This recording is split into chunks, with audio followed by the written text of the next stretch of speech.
एक बार की बात है, स्वामी विवेकानंद जी को एक नदी पार करनी थी और वे उस नदी के किनारे खड़े हो गए।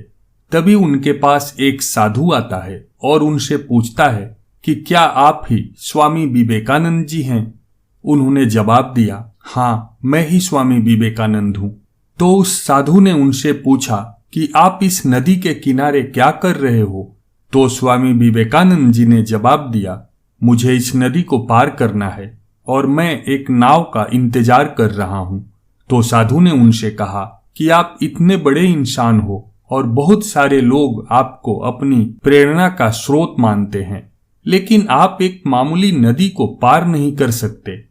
आपको तो ये विद्या आनी चाहिए। चलो, मैं आपको इस नदी को पार करके दिखाता हूँ। साधु ने उस नदी को पानी के ऊपर चलकर पार किया और फिर से वापस चलकर वह साधु स्वामी विवेकानंद जी के पास आया और बोला, देखो, मेरे पास इतनी शक्ति है कि मैं पानी के ऊपर चलकर नदी को पार कर सकता हूँ। उसके बाद भी मुझे कोई नहीं जानता, लेकिन तुम्हारे पास ऐसी कोई शक्ति नहीं है, तब भी तुम्हें सारी दुनिया जानती है।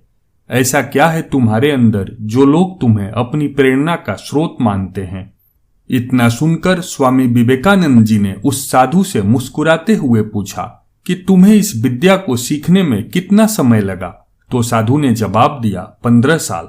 इतने में ही स्वामी जी की नाव आ गई और स्वामी विवेकानंद जी ने उसे अपने साथ नाव में बैठाया और नदी पार की। और स्वामी जी ने अपने जेब से 1 रुपया निकाला और उस नाव वाले को दे दिया, यानी कि एक आदमी के 50 पैसे हुए। पैसे देने के बाद स्वामी जी ने उस साधु से कहा कि जो काम तुम 50 पैसे में कर सकते थे, उसे करने के लिए तुमने अपने जीवन के 15 साल बर्बाद कर दिए, और यही 15 साल अगर तुम समाज की भलाई में लगाते तो आज तुम्हें भी पूरी दुनिया जानती, लोग तुम्हें प्रेरणा का स्रोत मानते। मैंने यही काम किया, इसलिए आज मुझे पूरी दुनिया जानती है और तुम्हें कोई नहीं जानता।